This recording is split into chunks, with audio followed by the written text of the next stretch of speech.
Hello, and welcome to this week's episode of Empowering Musicians podcast.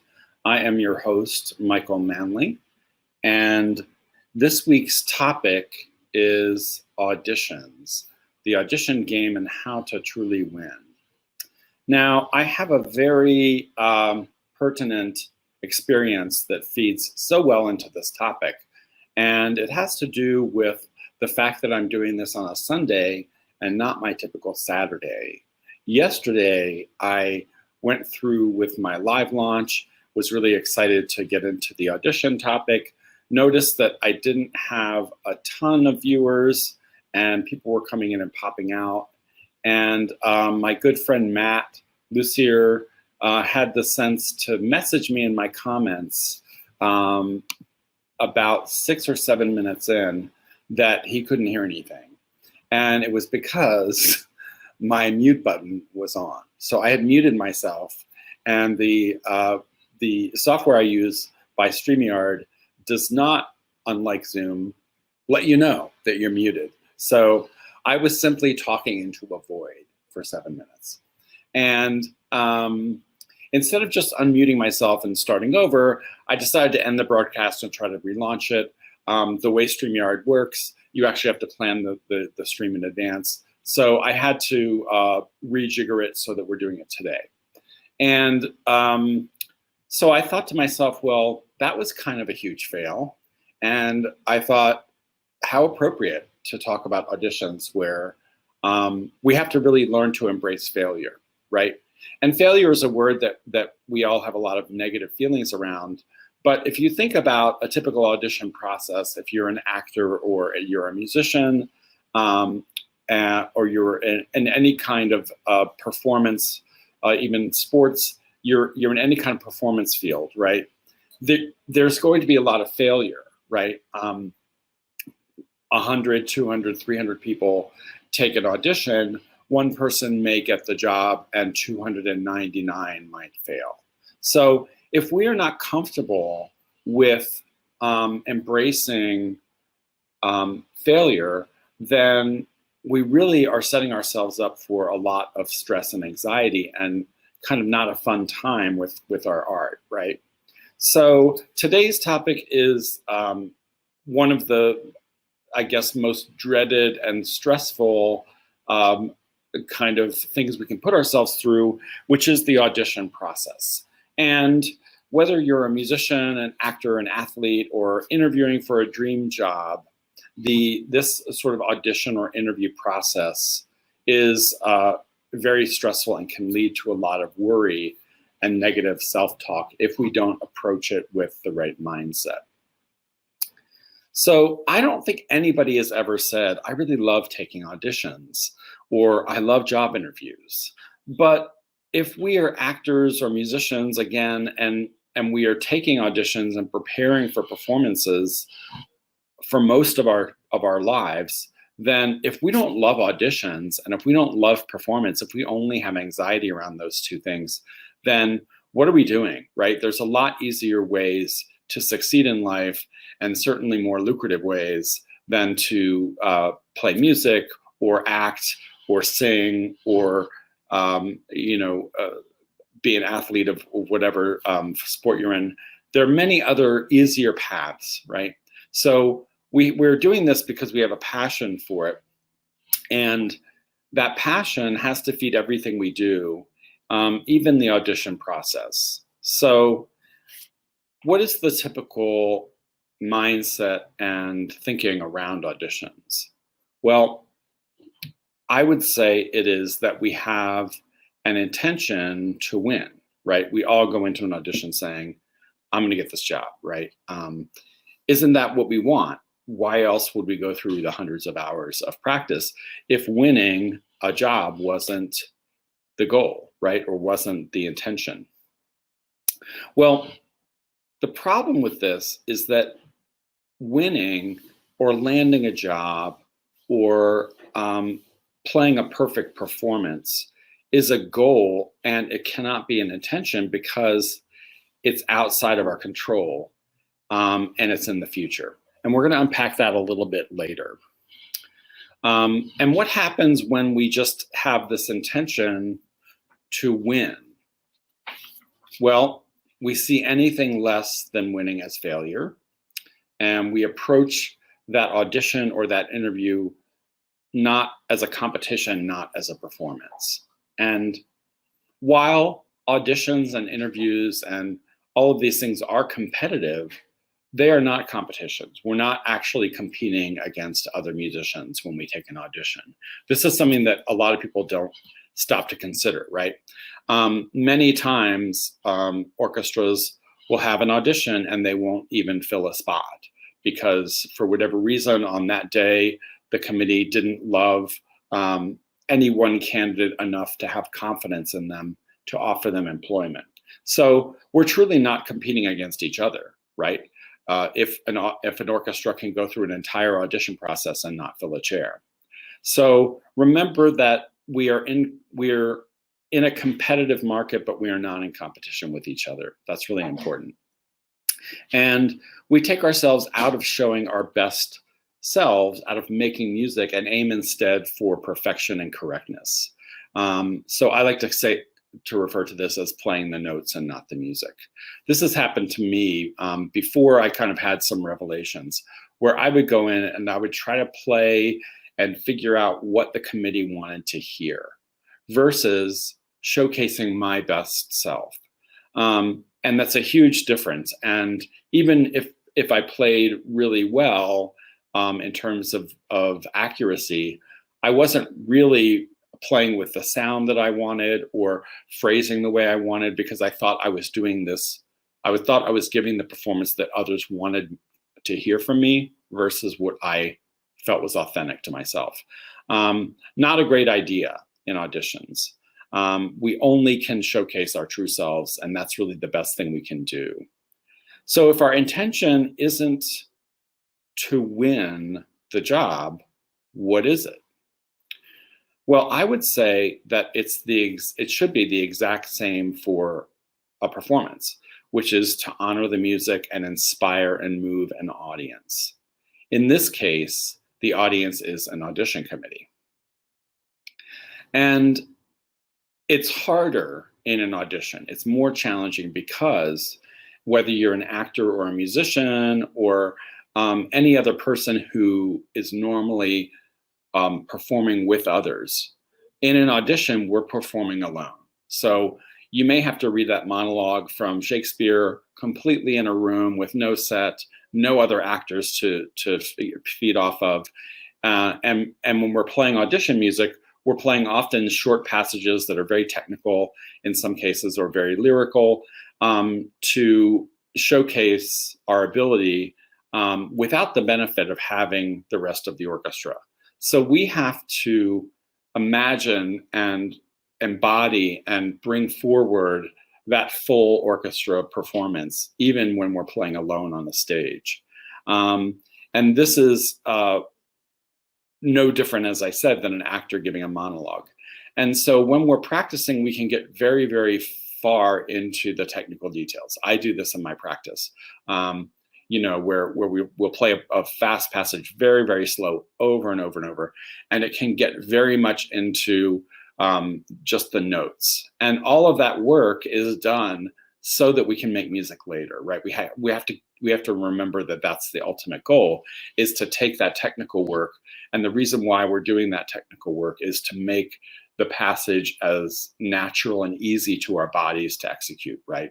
But that's the first step. The second step is to go in and make music with that. And that's, again, one of the challenges of auditions is how do we make music and embody a full orchestra when we're just one person playing on a stage? It's very unnatural, but it is not a skill that we can't develop. And so I'm going to use an actor as an example to talk about why this idea of winning is kind of absurd when you think about it, right?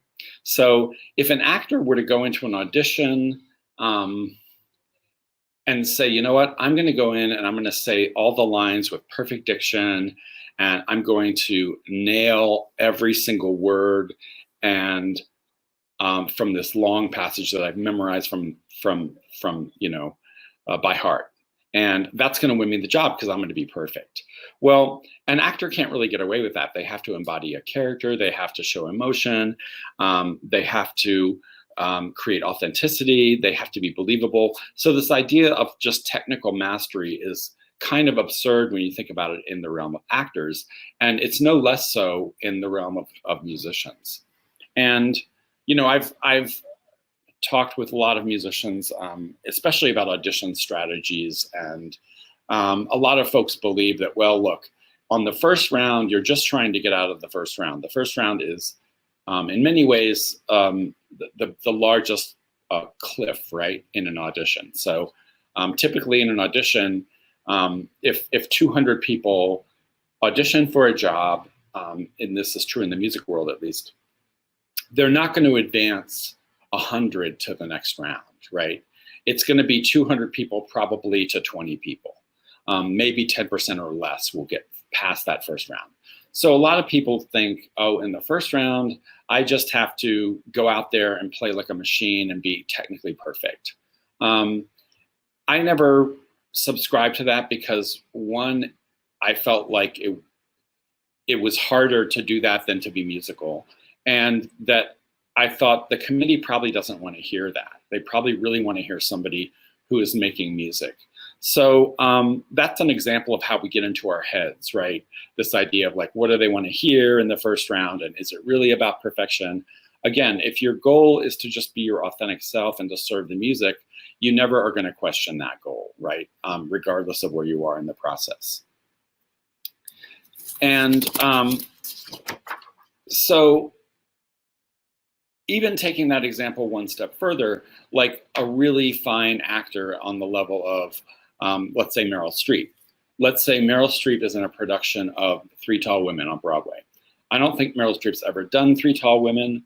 It's a play that I think is a great play, and I would love to see her in it. So I always think about that. But let's say Meryl Streep is in this production of Three Tall Women, and you've bought a ticket, and you're really excited to go see this performance. And that night, instead of deciding to serve the text and embody a character, Meryl Streep has decided that this is the performance that's going to win her the Tony Award. And so she goes out there and her only goal is to win a Tony Award. How is that going to affect her performance? Is she going to be able to live in the moment? Is she going to really be able to bring this character to life? It's absurd. No actor would do that, right? And so we have to detach from having an intention as a goal, because again, the goal is what happens in the future and it's a result. It's not who we are when we're actually delivering our work. And an intention is internal. It really is who we are. And it is the only thing we can control. We cannot control outcomes. We can only control intentions. Now, this is not to say that we don't prepare in the same way, right? To say that we are detaching from the outcome in the moment, meaning that we're not focused on winning, doesn't mean that we're not serious. It doesn't mean that we wouldn't love to have the job, right? Like that's still a goal of ours, but it means that we prepare in the same way. It has that it's just our intention that's shifting. We're shifting away from I want to win a job to I want to, in the moment, present my best self. I want to present all of the work that I've put into this and showcase my best work as an actor, as a musician, as a singer, etc. And that's all we can control, right? We can't control the outcome. We can only control the intention, and the intention is in the moment. It's not in the future. So our intention can be easily shifted, right? If we have an intention of winning an audition and instead we replace that intention with, my intention is to capitalize on the hours of hard work I've put into preparing in order to share my best self as I serve the music for this audience, right? Imagine that as a mindset shift, right? And one thing that is really important to remember is that, again, if our intention is external, if it's in the future, it's really about our ego versus our true inner selves, right? And the ego loves to make everything about us and get in our way at all times. And the ego only lives in the past or in the future. And so it loves to short circuit the present, the now, or that flow state. Timothy Galway, in his book, The Inner Game of Tennis, refers to this as the self one and self two, right? The ego, the egoic mind trying to control everything, and then the inner self that is calm and able to just do the work free of any attachment. And Carol Dweck uses a similar model with her fixed mindset and growth mindset paradigm in her book Mindset. So if we audition in this flow state with an intention to showcase our best selves and serve the music, we will always learn from the process, regardless of the outcome. And it will always be an opportunity for growth. And if we see this audition as only a win-lose proposition, then we'll never really learn from the experience, even if we land the job. And I've seen this happen, right? Where people will win an audition, they'll get into a job, and they may not get tenure just because they cannot really detach from that egoic winning mindset, right? Like, and they perform, and when they miss a note, they might get frustrated. They might hit their knee, or they're creating a lot of energy that is not serving the music. It's really about themselves. And it creates an energy that other colleagues don't really want to be around. So we have to not see the audition as this win-lose game. And part of the reason, one of the biggest reasons, is that statistically, the rate of success is very, very low, right? So if you're an actor or if you're a musician, there are hundreds of other people that do what you do who want to also gain that one opportunity that is only going to one person, right? So if you think about 200 people taking an audition, 199 of them are not going to succeed, right? So if we don't approach this in a healthy way and in a way to think about how we can grow from it and how it's benefiting us as artists, then we're going to drive ourselves crazy, right? There's many stories. I think Dale Clevenger, who was the former principal horn of the Chicago Symphony, would talk about how he took 70 auditions, 70, before he landed the job in Chicago with the Chicago Symphony. So if auditions only provide anxiety for you, and if they're only seen as negative, then this is not the field for you, right? But the good news is you don't need to see them that way. We can choose to have another view. So approach the audition with that growth mindset, right? How am I going to learn from this? What can I learn from this experience? And what can I take away from it? And how do I prepare in a way that's going to showcase my best self? And how am I going to work through this in a way where I'm going to feel good about it and not use it as an opportunity to either prop myself up if I win or beat myself up if I lose, right? If I don't advance. So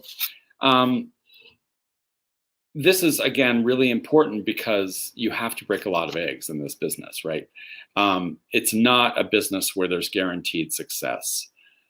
There are a very few people who are just really, really extremely dedicated and skilled and can land, almost every audition that they go for. But that's not the vast majority, right, of musicians and actors and and everyone. So if we're not able to process and learn from and celebrate this audition process, which we can see in one view as rejection, right? Or we can choose to see it as an opportunity to share what we do best, and the audition becomes kind of almost a driver for a lot of excellence, right? It forces us to practice.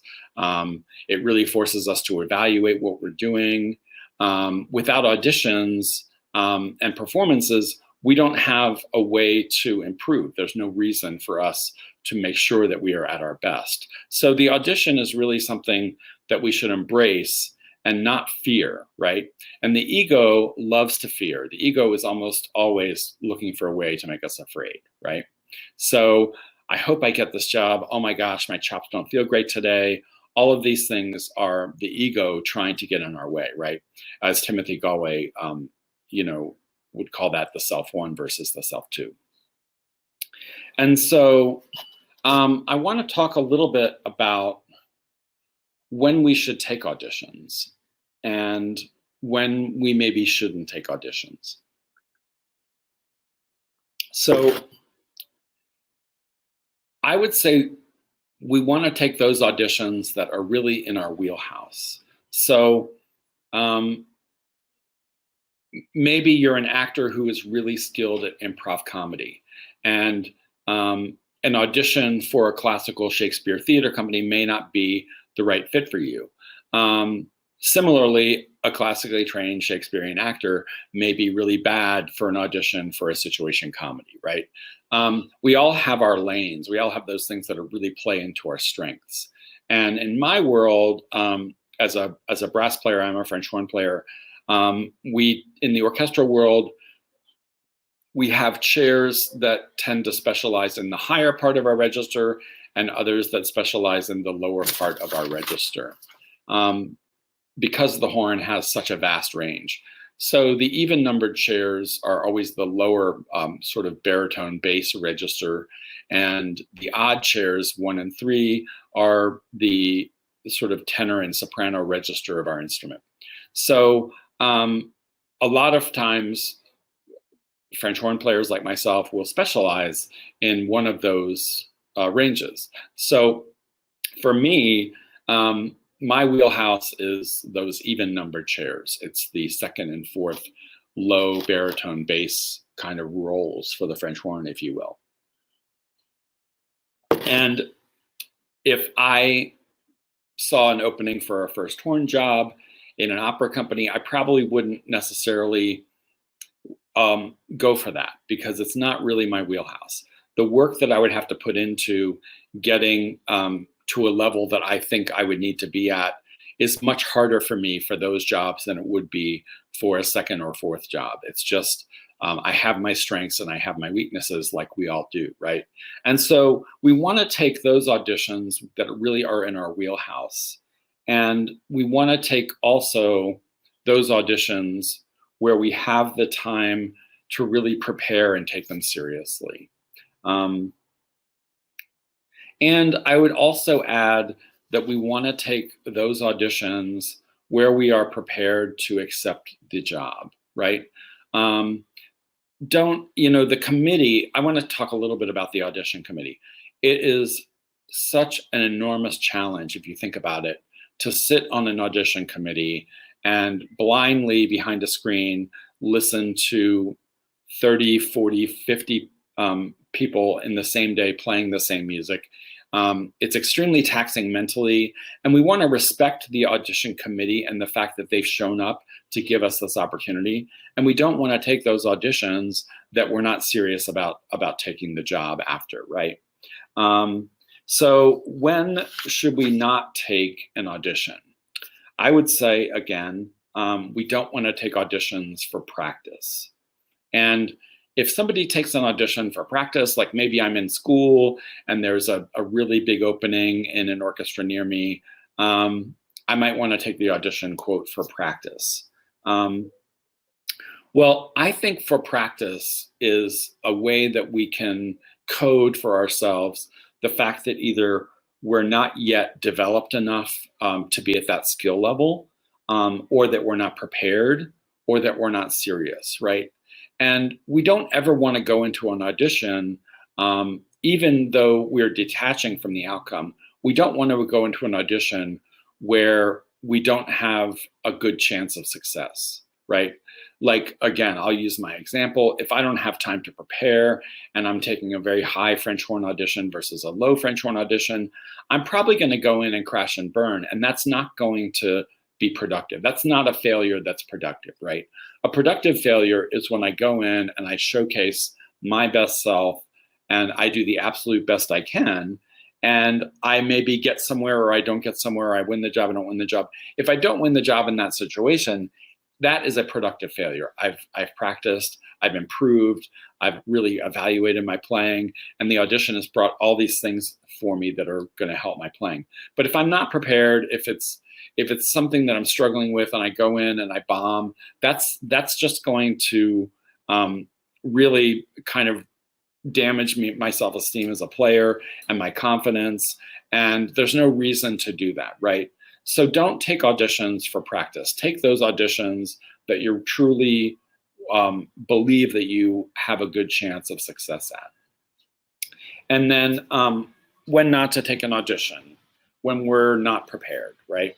The absolute worst audition I ever played in my life, and I'm including going back to pre-college and college years, right, was for the Phoenix Symphony. And the reason why it was the worst audition I ever played was because I wasn't feeling that prepared. And I sat in my hotel room the night before the audition with a practice mute in and just slammed excerpts for hours, like maybe 2 hours. And the next morning, it was like my lips just needed maybe an ice pack or something. And I'm not one who really has had a lot of experience where I just overplayed to the point where I couldn't play, but that was honestly what had happened. And I went in and I just bombed because I had overplayed the day before. So if we're not prepared, you can't slam, you can't cram for it, right, at the end. Being a musician, being an actor, we use our bodies and we have to respect our bodies. And in that situation, I just, again, I overplayed and I went in the next day and played the worst audition of my life. So, and that wasn't the fault of the audition, it was the fault of me not preparing, right, enough. And also not having the confidence. So the other reason we don't want to take an audition is when we feel like we don't have a good chance of succeeding. Again, if it's beyond your reach, if it's a list that's not in your wheelhouse, if you feel like it's just beyond your capability, right? Maybe you're not developed enough. Don't take the audition, right? We don't want to take auditions where we don't have a good chance of success, because again, it's going to affect our confidence, and we're going to practice failure, right? We don't want to practice failure. We want failure to be productive, right? So there's times when I've looked at auditions and said, you know what, this is not a great fit for me. I'm not going to take this audition, and there's nothing at all wrong with that. So I'm at a point in my career where I'm actually not playing full time, but I do play and I teach a little as well, and I still take auditions to this day. And so my ego would tell me, well, you're too old, your time has passed, there's no reason for you to think about getting out there again. But in fact, what I find is that when I decide to take an audition, it becomes this amazing experience to inspire me to be better, right? It's a goal. It provides me a goal musically to practice for, and it makes me really relearn and rethink my playing. And if you are in the arts, especially music, I would say, you really have to embrace the idea that you're going to be a lifelong learner. And we never get to that point where we can just kind of rest on our laurels. And I like to think about artists like, Itzhak Perlman and Yo-Yo Ma, and the fact that people, I think, believe that they got to a certain level and that they just coast, that they just are there all the time. I really believe that Yo-Yo Ma and Itzhak Perlman, like all of us, they have to wake up every morning and work to become Itzhak Perlman every single day, right? Itzhak Perlman, Yo-Yo Ma, they do not get exempt from having to play scales, from having to play long tones, and from working on the fundamentals all the time. This is kind of the blessing and the curse of being any kind of performance-based worker, right? If you're an artist or an athlete or an actor, we're always constantly honing and rebuilding those foundations. So the audition makes me rethink and relearn and grow. And even if I have success or I don't have success in the audition process, there are some extra external benefits, right? So preparing for the audition now gets me in really good shape so that if I get called for freelance work, I'm in really good shape to do well because I'm at my prime. I'm practicing every day. I'm really inspired around music, and it also makes me a better teacher, right? It forces me to again relook at all of these foundations, from breathing, from our buzz, from our posture, all of those things. We force ourselves to really reinvent and relook at our playing from the ground up when we take auditions. So see the audition as a way to inspire you and an opportunity to share your best self. Again, if all of our work as musicians especially is around practicing for performance or practicing for auditions, and if both of those things cause us only stress and anxiety, again, there are many other things and other ways to succeed in life that are less stressful. So we can't live in that moment. Performing and auditions are such a central part of who we are and what we do that if we don't love them and if we don't get inspired by them and we don't see them as opportunities to grow and not opportunities to beat ourselves up, then where are we going to be, right? So that's my advice on auditions. See them as growth opportunities, see them as inspiring performance opportunities, and you will always grow and learn and have a healthy mindset around what can be, for many, a very stressful and anxiety-producing process. Thank you all for listening to this week's broadcast. I'm Michael Manley. Please find me on Facebook or LinkedIn at Michael S. Manley. You can also join my Facebook group, Empowering Musicians, and I look forward to seeing you all soon. Take care.